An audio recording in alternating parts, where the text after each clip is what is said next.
اللهم اقسم لنا من خشيتك ما تحول به بيننا وبين معصيتك، ومن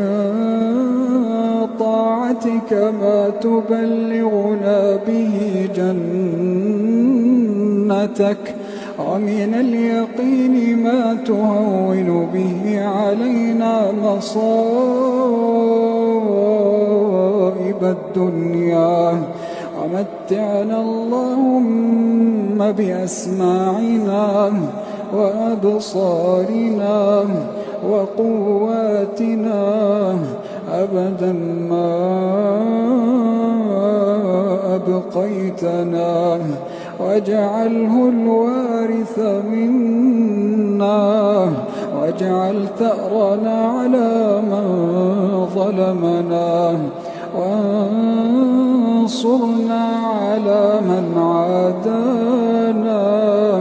ولا تجعل مصيبتنا في ديننا،